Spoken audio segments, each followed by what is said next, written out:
हाँ बिंदी, आज आप कितनी अच्छी लग रही हो। आप हमेशा बिंदी क्यों नहीं लगाती? आपको आपकी टीचर जी ने बहुत सारा होमवर्क दिया है ना? चलो जाओ कर लो उसे।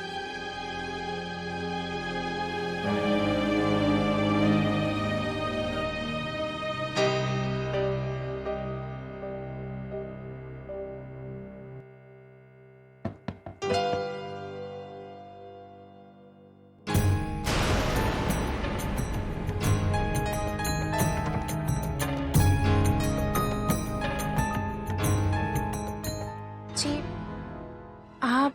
मैं प्रीति, सूर्य कमल जी की पत्नी।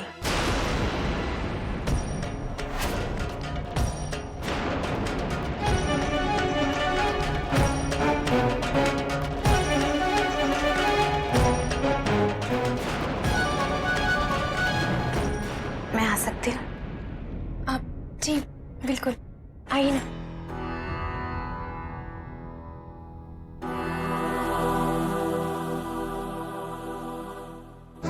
जी बैठिए ना।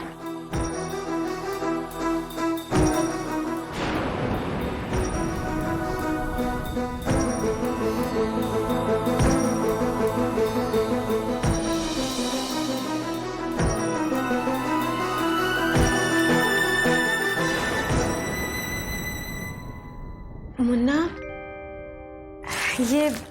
ये बस्ता उसके लिए। एक्चुअली ये बता रहे थे कि उसकी किताबें बहुत ज़्यादा है और बस्ता बहुत छोटा है, और ये कुछ से डॉक्टर को दूर रखने के लिए। प्रीति जी, इन सब चीज़ों की क्या ज़रूरत?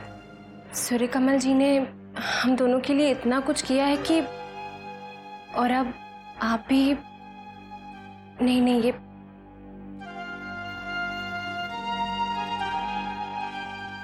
रख लीजिए मीरा जी। जो कुछ भी उन्होंने किया या मैंने किया, कोई फर्क थोड़ी है, एक ही बात है ना। आपका संकोच समझ सकती हूँ मैं। किसी से कुछ लेना इतना आसान नहीं है। आज आपने जो ये हल्का सा श्रृंगार किया है, मैं ये नहीं जानती कि वो मेरे पति के लिए है या नहीं। मैं ये भी नहीं जानती कि आपके मन में उनके लिए क्या है, लेकिन मैं अपने पति के मन को बहुत अच्छे से जानती हूँ। वो गंगा जल की तरह निष्पाप है। वो मन के बहुत साफ है मीरा जी, और सारी दुनिया को बिल्कुल वैसा ही समझते हैं। आपके लिए भी उनके मन में बहुत सम्मान है, और उनके स्नेह के दायरे में तो सारी दुनिया ही समाई हुई है। आप जानती हैं, वो इतनी तारीफ करते हैं आपकी कि आप इतना अच्छा खाना बनाती हैं, आपने कब उनकी पसंद की कौन सी चीज बनाई, वो सब बताते हैं मुझे।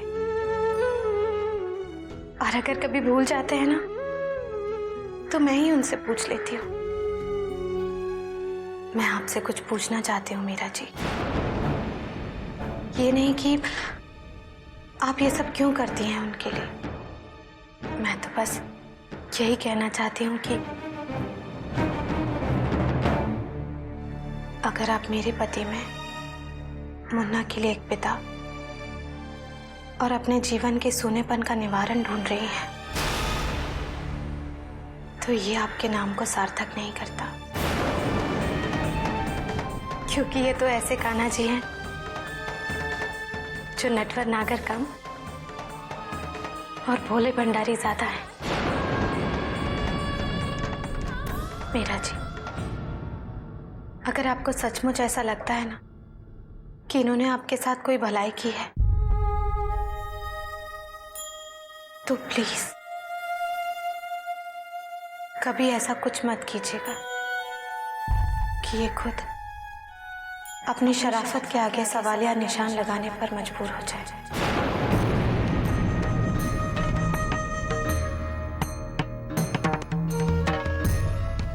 चलती हूँ।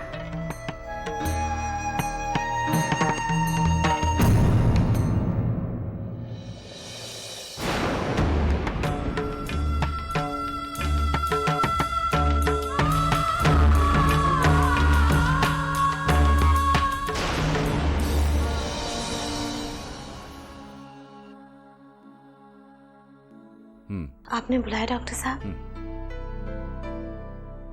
आई एग्री डॉक्टर तिवारी, मैं बात करके आपको इन्फॉर्म करूंगा। आपके लिए अच्छी खबर है मिसेस शास्त्री। मैंने आपको डॉक्टर तिवारी के बारे में बताया था ना? हाँ, वो जो सजनी जैसे केसेस के स्पेशलिस्ट हैं वो? हाँ वही। वो अपने शेड्यूल से पहले वृंदावन आ रहे हैं। मैं अभी उन्हीं से फोन पर सजनी के केस के बारे में डिस्कस कर रहा था और वो इस केस को लेने के लिए तैयार हो गए हैं। तो अब सजनी जल्द से जल्द ठीक हो जाएगी ना? उम्मीद पूरी है मिसेस शास्त्री, बशर्ते कि ऑपरेशन से पहले पेशेंट का होश में आना बहुत जरूरी है। लेकिन आप तो जानते हैं ना डॉक्टर साहब, सजनी कब से होश में नहीं आई है। बात सुनने में घिसी पिटी लगती है, मगर सच यही है कि जहां दवा काम नहीं करती वहां दुआ काम कर जाती है। आप भी दुआ कीजिए कि डॉक्टर तिवारी के आने तक आपके पेशेंट के साथ भी कोई चमत्कार हो जाए। इन्होंने तो इन दुआओं के लिए अपने आप तक को दांव पर लगा दिया कान्हा जी। क्या अब भी आप सजनी के लिए कोई चमत्कार नहीं करेंगे?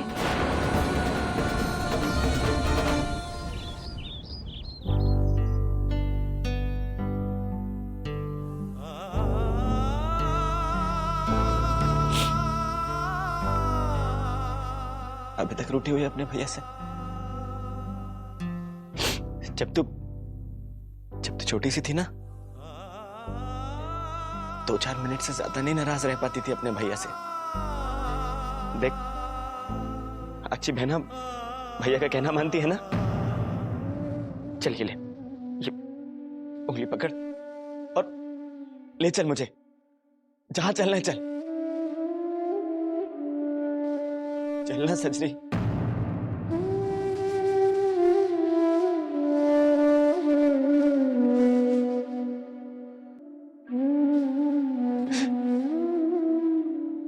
देखो सजनी, भैया कितनी प्यार से कह रहे हैं ना, अब मान भी लो ना उनकी बात, ताकि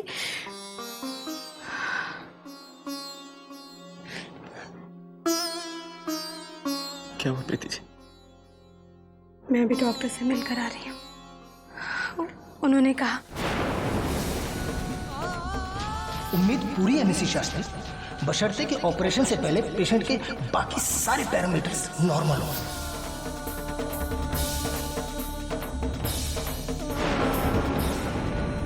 लेकिन डॉक्टर तिवारी ने कहा है कि जब तक सजनी होश में नहीं आ जाती ना, तब तक कुछ नहीं किया जा सकता।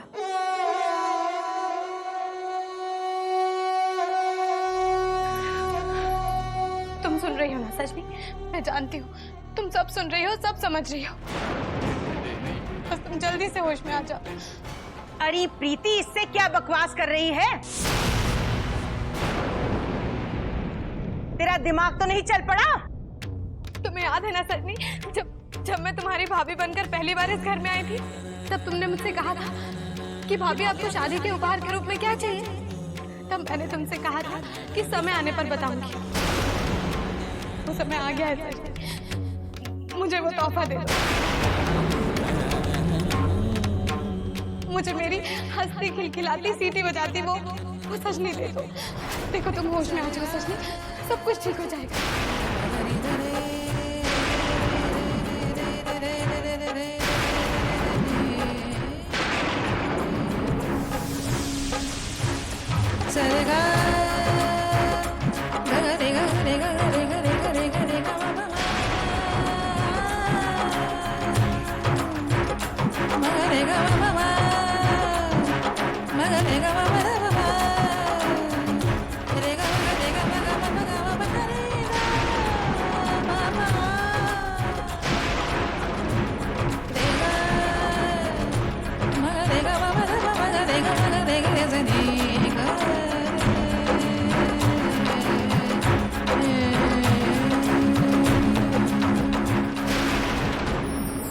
प्रीति जी, अब मेरे सामने ना ही कोई पाप है और ना ही कोई प्रायश्चित, और उसके लिए मैं आपसे भी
सूर्य कमल प्रीति, देखा सजनी ने उंगली हिलाई। हाँ माँ, हाँ।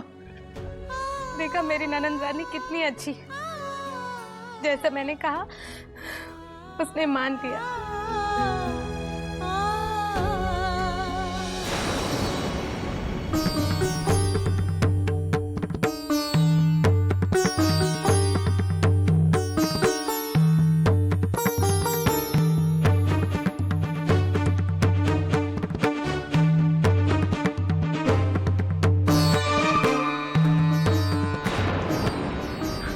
अब समझा, तू यही चाहती थी ना सजनी, कि तेरी भाभी और मैं एक साथ मिलकर तुझे मनाएं।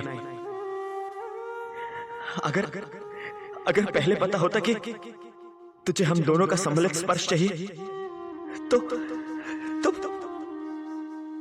सूर्य कमल, मैं मंदिर में दिया जला के आती हूँ। आज बड़े दिनों बाद मेरे मन में उजाला हुआ है। जी।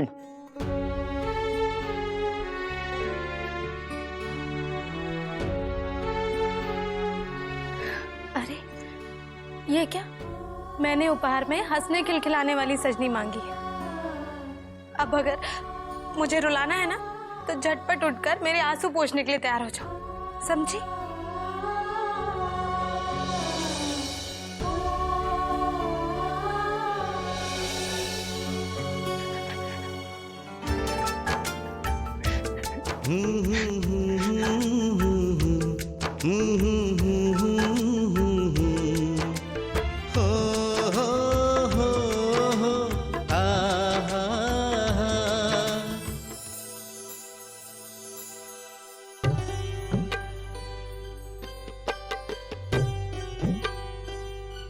माँ, जीते रहो बेटे।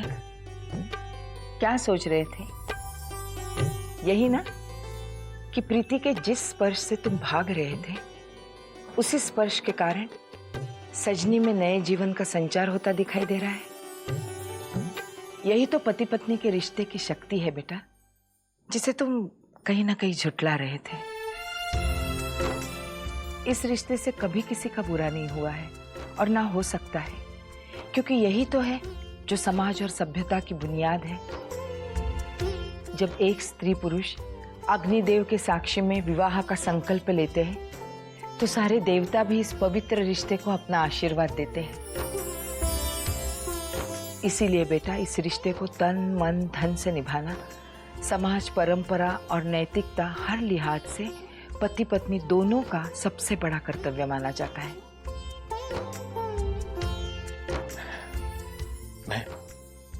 मैं समझ रहा हूँ बाजी। सजनी की जीवन रक्षा और उसके हंसते खेलते जीवन का रास्ता किसी मंदिर की ओर नहीं जाता बेटा, तुम्हारे अपने घर की ओर आता है, जहां तुम्हारी जीवन संगिनी तुम्हारा इंतजार करती है। पति पत्नी तो हंसों के उस जोड़े की तरह होते हैं जो बुरे से बुरे मौसम की मार भी सिर्फ एक दूसरे के स्पर्श के सहारे सह लेते हैं और फिर बड़े विश्वास के साथ मौसम के बदलने का इंतजार करते हैं।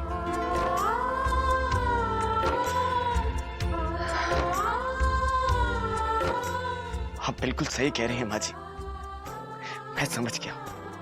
मैं बिल्कुल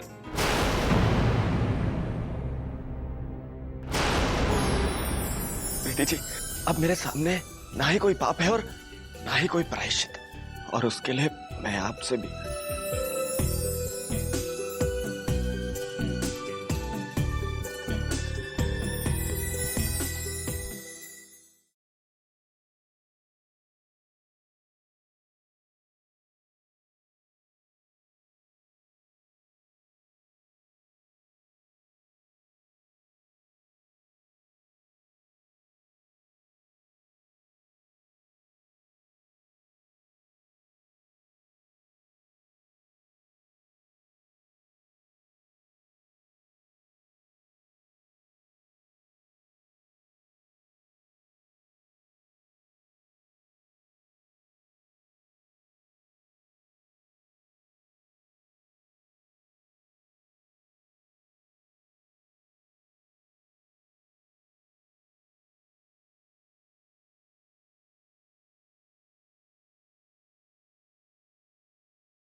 सूर्यकमल जी, मेरा दिल कहता है अब हमारी सजनी बिल्कुल अच्छी हो जाएगी।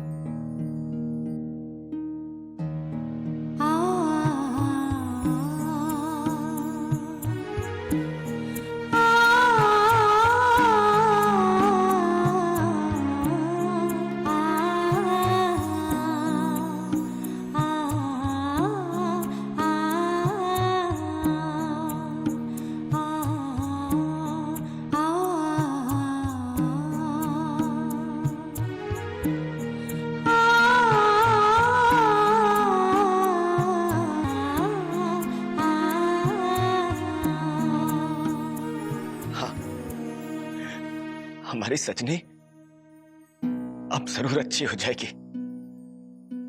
मैं समझ गया हूं कि आज तक सजनी मुझसे रूठी हुई क्यों थी, क्योंकि मैं उसकी प्यारी भाभी को घर में अकेला छोड़कर बाहर जो भटक रहा था। हे भगवान, मैं भी ना ये कैसे समझ लिया मैंने कि अपने आप को आपसे दूर रखकर मैं सजनी के लिए पुण्य कमा पाऊंगा।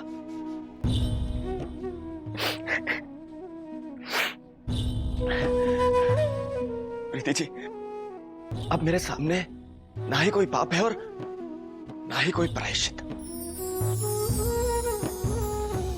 और उसके लिए मैं आपसे भी ला ला ला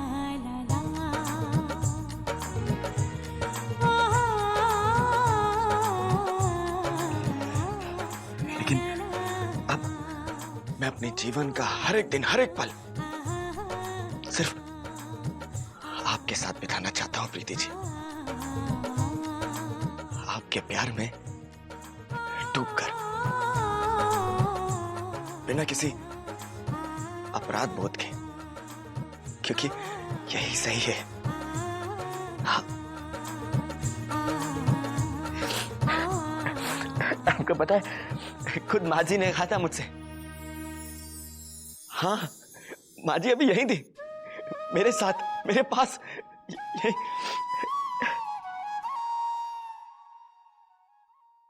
क्या कह रही थी वो? कह रही थी कि सजने की जीवन रक्षा और उसके हंसते खेलते जीवन का रास्ता किसी मंदिर की ओर नहीं जाता, बल्कि हमारे घर की ओर आता है, आपकी ओर आता है।